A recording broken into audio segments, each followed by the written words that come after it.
Escape Pod, Episode 717. Listening. By Bob DeRosa.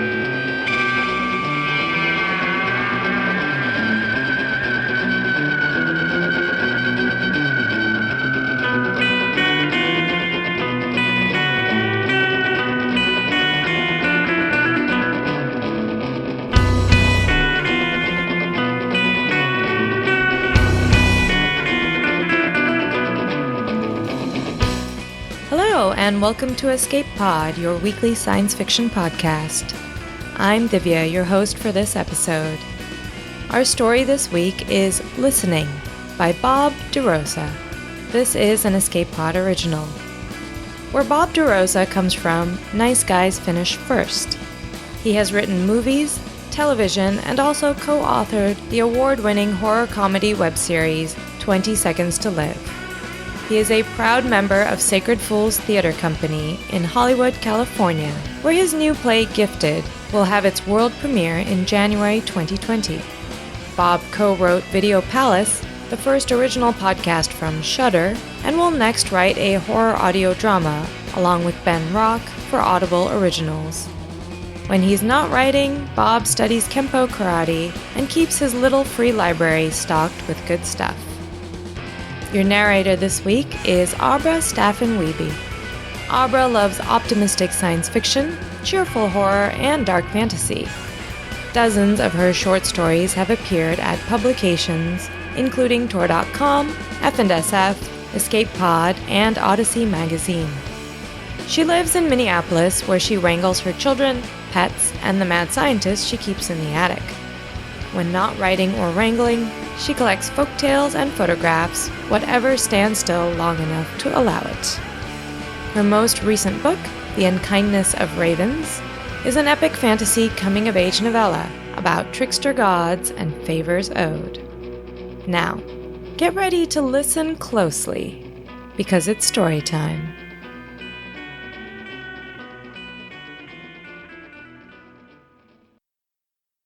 Listening by Bob DeRosa, narrated by Abra Staffen-Wiebe. At exactly 9 a.m, Karen tapped the green box on her tablet screen and said, "Hello, my name is Karen. I'm listening." After a pause, a young woman said, "I've never done this before." "Whatever's on your mind, feel free to share." "Okay," said the young woman. My landlord's raising my rent again, and I have 2 kids, and I work 2 jobs, and their father, he's just never around, you know?" There was another pause, and Karen knew the young woman was trying not to cry. Still, the tears came. "And I don't know what to do about it. I usually ask my mother for help, but she's not doing so good herself." Karen leaned back in her chair and settled in for the call. Her cubicle was small but comfortable. A small desk held her tablet on a stand that was connected to the wireless headset she wore every day. The floor she worked on was a sea of identical cubicles. Every morning, Karen would enter the lobby of the unmarked listening office's high-rise with the rest of her coworkers. No one stood out. No pink hair or hipster beards. No sexy dresses or flashy ties. The plainness of the employees' appearance matched their demeanor. There were no wishes of good mornings or smiles of greeting. Sometimes she'd cross paths with one of the friendlier janitors, a petite Hispanic man with bright eyes. Most businesses used robotic cleaning services, but the listening offices still had actual people mopping the floors and cleaning the bathrooms. Karen felt janitors had less reason than anyone to start the day with a smile, and yet this young man always had time for a chipper, "Buenos dias." She'd try and say it back with the best accent she could muster, which was genuinely terrible. That was usually the only work interaction she'd have that wasn't on a headset.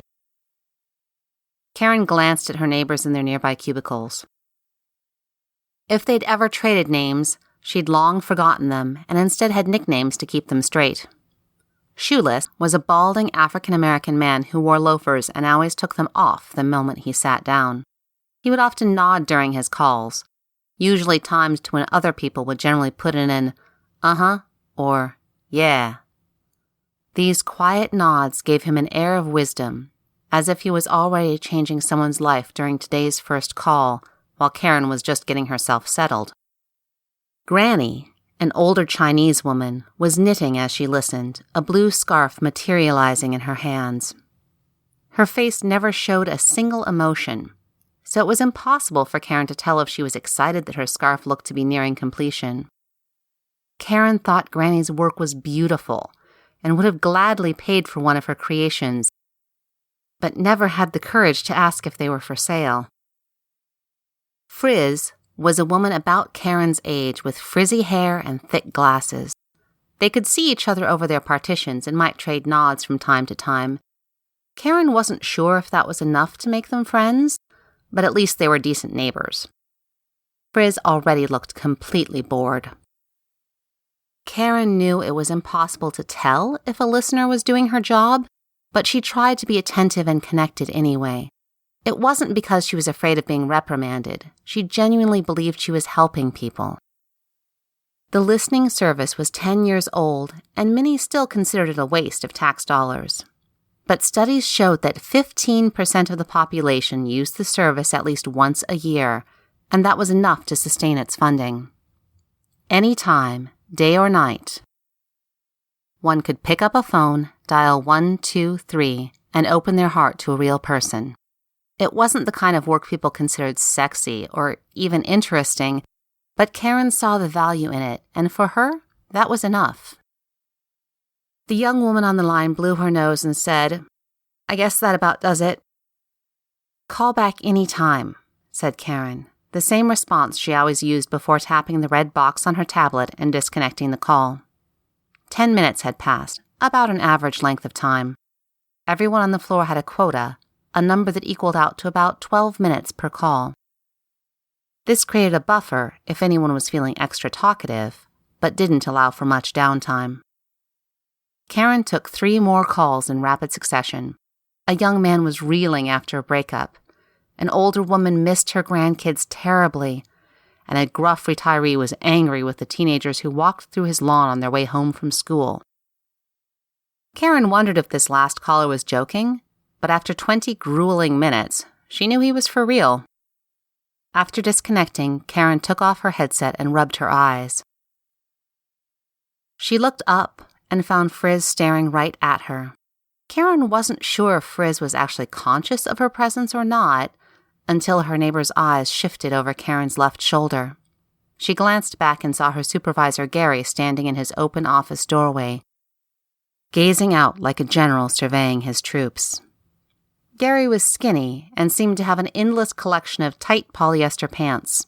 His mustache was a little fuller than what was generally allowed, and Karen wasn't sure if that was fair, but she had no idea who made the rules, and if aggrieved, whom one would complain to.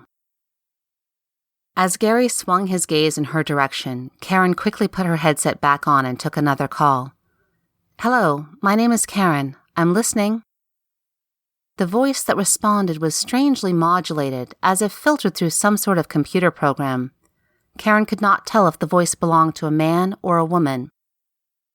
"Hello, Karen. How are you today?" it said.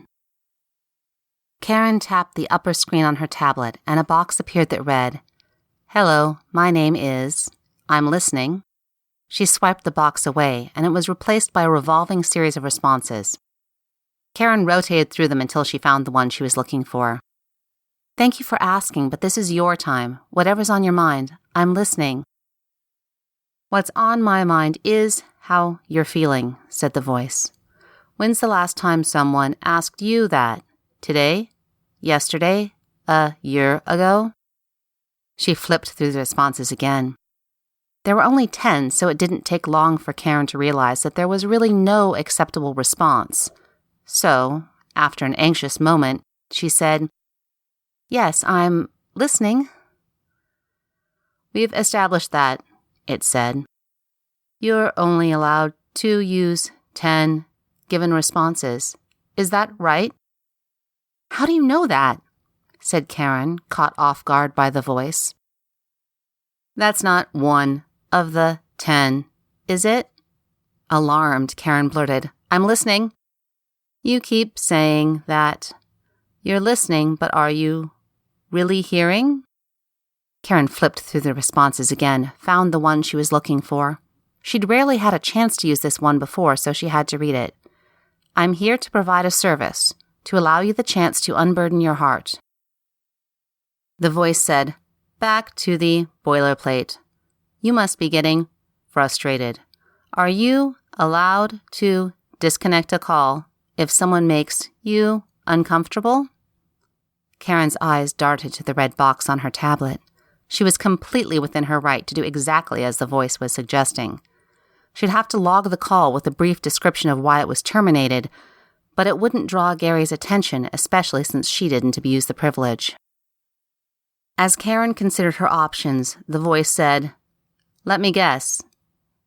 It's a red box on your tablet screen. Tap it, and I'm gone." "How do you know that?" Karen asked. "It's a mystery, for sure. The listening protocols are kept very private. Isn't just having this conversation with me room for dismissal?" "I'm not having a conversation with you," said Karen. "Sounds like you are to me," said the voice. Karen touched the red box and the call was gone. She pulled off her headset and breathed. Because she and her coworkers were trained to immediately disconnect from inappropriate callers, there was little to no mental health support for listening employees. The prevailing belief was that if you heard enough to get upset, then you should get faster at using the red button. Taking an early break now, at just past 10, wouldn't look good, but Gary was back in his office with the door shut. Only Frizz noticed as Karen quickly stole off. In the break room, Karen tried to calm herself.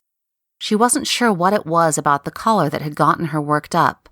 The modulated voice was sort of soothing, and it did break the monotony of the day. But there was something so personal about it, and having that much attention put on her felt alien to Karen. Her husband Sam used to make her feel like this, in a good way, but that had faded in the decades since they'd been married. He was a financial advisor with clients in China and was always in the office or working via virtual headset. The concept of quality time had vanished over the years, and now they were more like comfortable roommates than anything. Before, she would tell Sam about a call like this, despite it being against the rules, but now she couldn't imagine doing so. How would she even begin? She was lost in her thoughts, which is why she jumped so hard when a loud male voice said, "What are you doing?" Karen turned to see Gary in the break room doorway, grinning awkwardly. "Sorry, didn't mean to scare you. Is everything okay?" "My last call was sort of strange." Gary flashed a condescending smile and said, "I know it's hard sometimes, the things people say. My advice? Just let the words drift by. Listen, but don't feel, all right?" Before she could answer, Gary glanced at his watch and said, "Breaks are only 10 minutes. Karen nodded and moved back to her cubicle. She put on her headset, took a breath, and tapped the green button. "Hi, my name is Karen. I'm listening." The voice said, "Hi, Karen. It's me." Karen felt like a fist had grabbed her stomach and twisted. How did you find me again?" "Guess I just got lucky." "But that's impossible," said Karen. "The call allocation is completely random. You never get the same listener twice." "Those are the rules, Karen, and they program the system to obey. But the system is just code. It can be reprogrammed, if you know how." "Who are you?" she asked. "Someone who's tired of all this," said the voice. "So much listening, and yet no one's being heard. What we do, Karen, it's part of the problem. They tell us it's a great service, but it's not. It's..." The voice paused, and Karen heard breathing on the other end. "Are you still there?" she said. "Yes," said the voice. "I realized I was unburdening, and you were listening. We fell into recognizable patterns. But to what end? I was hearing you. I was. Were you? Asked the voice. I made a mistake. Did you catch it? Karen thought for a moment. This was all happening so quickly. She wished they still recorded the calls, but early on people complained that it was a clear invasion of privacy, and so the practice barely lasted the first year. Now all Karen had was her memory of the conversation, and surprisingly, it was enough. You said what we do is part of the problem. I thought you meant we as in the listener and the caller, but you meant what we both do here. You work here, don't you? There was no response. Karen looked at the sea of cubicles. Everyone was listening to calls. Was anyone listening to her? Are you on my floor? Look at me, so I know it's you. No one looked in her direction. Why don't you want me to know who you are? More silence. Perhaps she was on to something. Hello? She said. Are you there? There was no answer. Karen looked at her tablet. The green box was back, waiting to connect her with another caller. The call had been disconnected. The voice was gone. Over the next 2 hours, Karen took multiple calls, but her mind was far away. Who was the caller? Was this a test? Or something more? Time passed, and at 12:30, everyone on the floor moved toward the elevators. Karen rode down in silence to the second floor, where she got in line in the cafeteria. She ordered a salad and a hot tea and carried her tray to the seating area. People were sitting together, but conversations were kept to a minimum. Karen eyed her coworkers, wondering which one was the mysterious caller. She waited for one of them to look back at her, but none did. I know who you are, she blurted out.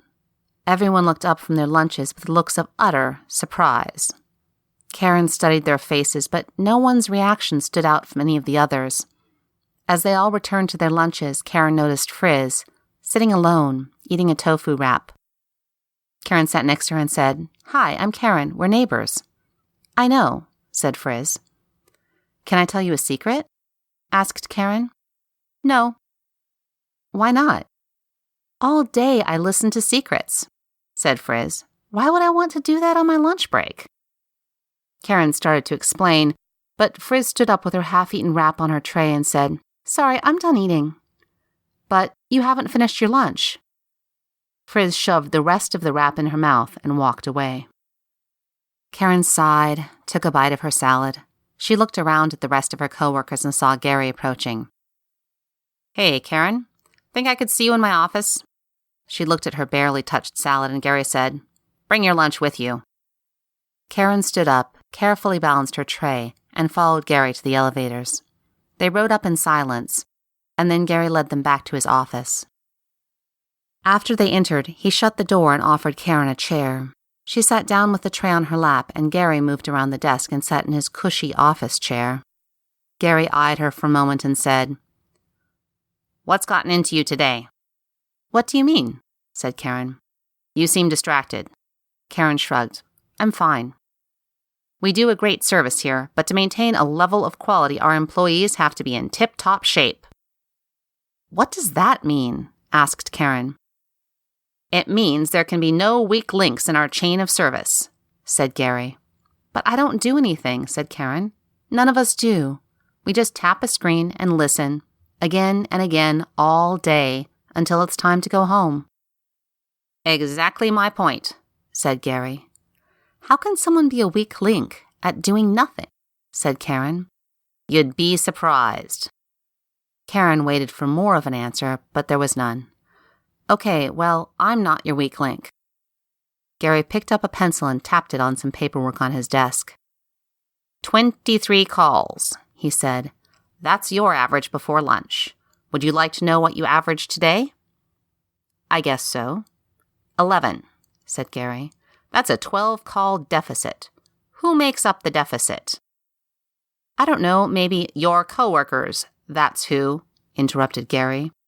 We all have to shoulder our fair share of the burden around here. What do you shoulder? She asked. Gary sat up straight and gave her a blank stare. Lunchtime's over. How about you pick up the pace this afternoon and show me why you belong here? You know, just listen your little heart out, okay? Before she could respond, Gary turned his attention back to the paperwork on his desk. Karen stood up and dumped her lunch, tray and all, into a small garbage can near the door and went back to her cubicle. Karen stood near her chair and eyed her neighbors one by one. Granny's scarf was really coming together. Shoeless might have been asleep if not for the occasional nod of his head. Friz held her tablet in her lap as she pushed herself in lazy circles around her cubicle in her rolling chair. Karen eyed her own tablet and ran her fingers around its edges. It was completely wireless, of course. She took a breath, looked at her coworkers, and said loudly, I'm going to take my afternoon break now. Near the elevators. If anyone needs me, that's where I'll be. Karen put the tablet and her headset in her bag and walked off slowly, giving everyone a good chance to see her as she made her way through the cubicles. She arrived in the foyer outside the elevators, where floor-to-ceiling windows revealed the city stretching out before her. Karen leaned against the window and waited. 10 minutes passed, and no one came. Karen sat on the floor. She took her tablet out of her bag and put on her headset. She clicked on a call and said, Hello? A gruff voice said, Yeah, what's with that ref in last night's game? Karen disconnected the call and clicked on another. A teenage girl said, Oh my God, you'll never believe what, and Karen hung up on her. Karen paused, her finger hovering over the screen. She tapped it. You're making quite a scene today, said the voice. Why don't you come talk to me about it? That's what I'm doing, said the voice. Face to face, said Karen. Isn't it easier this way? Maybe, said Karen, but not better. The voice said, Are you saying they got it wrong? That this service is not everything people need it to be? I never said it was. We see each other all the time, said the voice, a brief moment, and then we go about our day. That's what people do, said Karen. I know, said the voice softly. I just wish we were better. Karen lay back on the floor and stared up at the ceiling. Are you okay? Said the voice. Uh-huh, said Karen, her voice barely audible. There was a pause, and the voice said, I'm listening. Karen took a breath and said, I don't know how to do this. My husband and I barely talk. It's been so long since I've seen my friends that I don't even know if they're still my friends. All I hear are the TVs and the phones and the commercials. Everything in the world got so loud that it's this constant noise, and it's just easier to tune it out. I don't even hear it anymore. It's so loud that it's quiet. Does that even make sense? There was silence on the line, and Karen said, Are you still there? Yes, said the voice. What's your name? Were you at lunch today? Why didn't you talk to me? Karen, please. Why doesn't anyone talk to me? Listen to me, said the voice. There is some sort of commotion in the office. Karen sat up and said, What kind of commotion? Gary walked by your cubicle, said the voice. He saw you weren't there. He asked the frizzy-haired girl something. It's hard to tell, but it looks like she tried to cover for you. He's pretty upset. With me? Said Karen. The voice continued on. Now a technician is giving him something. An actual printout. Who does that anymore? Karen said, Gary does. He's in his office, making a call. I don't think we have much time. Karen looked out at the city. We really do have a beautiful view up here. Funny how I never noticed before. I notice, said the voice. I look at it every day. I give all my neighbors nicknames, said Karen, because I don't know their actual names. Frizz and Shoeless and Granny, she knits scarves. She does beautiful work, said the voice. I was hoping she was you. Why? Said the voice. So I could ask you to make me one. You still can. Ask her, I mean. A tone came from the elevators and Karen said, They're here. The doors opened and two particularly large security officers in khaki blazers raced out. They took an abrupt right turn without even looking at Karen. But not for you, said the voice. What? Said Karen. No. She grabbed her bag and chased the officers down a hallway. She could hear them up ahead, voices shouting, a door slamming. She rounded a corner and almost ran full into Gary, standing with the technician near an open door. He glanced back at her and barked, Get back to your cubicle.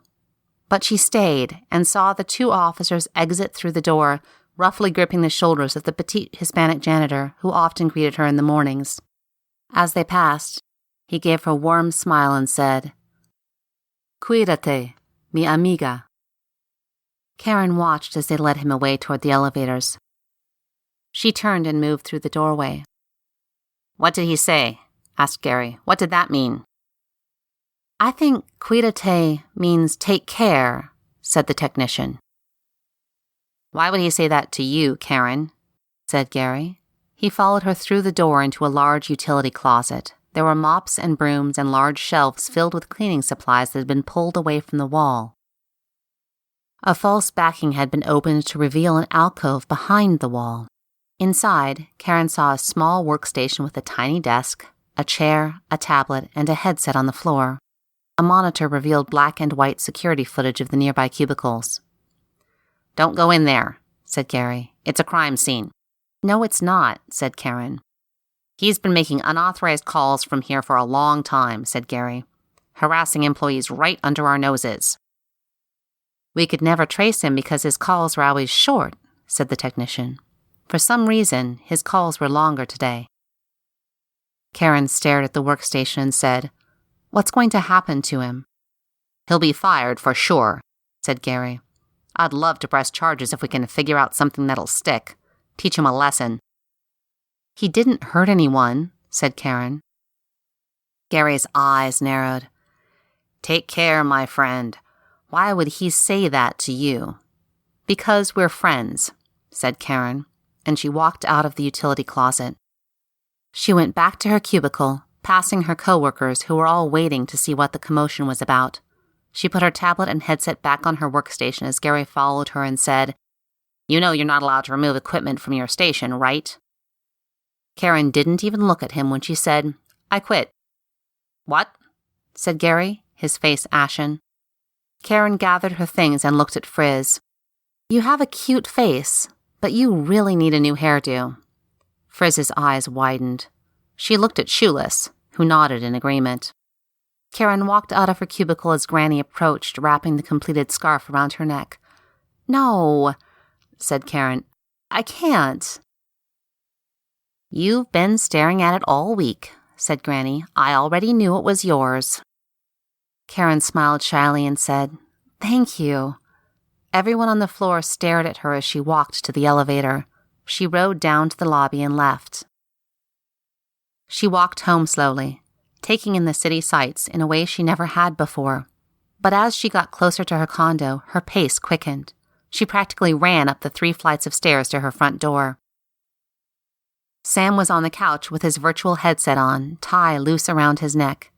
Karen tugged on his sleeve and he practically jumped off the couch. Sam yanked off the headset and said, You scared the hell out of me. Sorry, she said as she sat next to him. You're home early. My afternoon meeting was canceled, so I thought I'd finish up here. I can work in the bedroom if you want. He stood up, but Karen took his hand and said, Stay here with me for a minute. Why? He said, sitting back down. I had a weird day at work, she said. I want to tell you about it. I really do have more work to do, he said. Can we talk later? All the emotions from the day bubbled up to the surface of her face. With tears in her eyes, Karen said, No. I want to talk now. Sam looked at her in a way he hadn't in a very long time. He touched her face gently with his hand and gave her what she wanted. "Okay," he said. "I'm listening."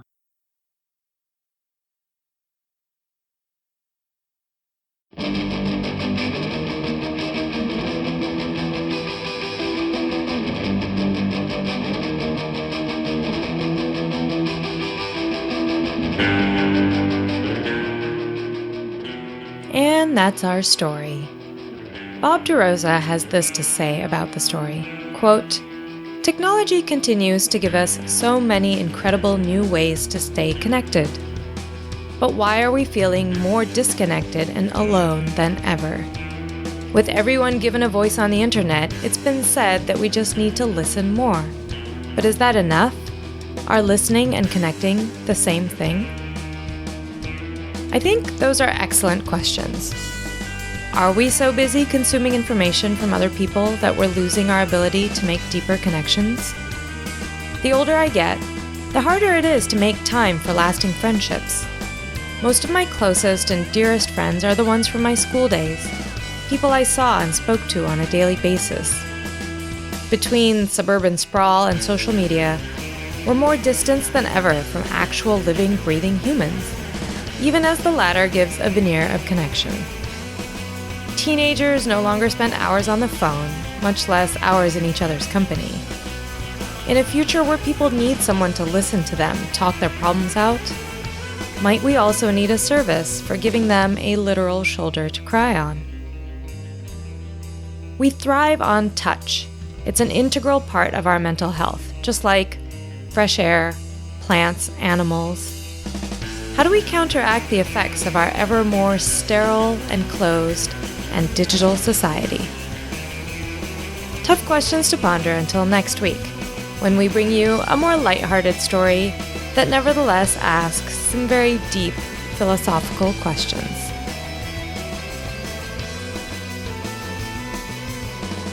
Escape Pod is a production of Escape Artists Inc. and is brought to you with a Creative Commons Attribution, Non-Commercial, No Derivatives license.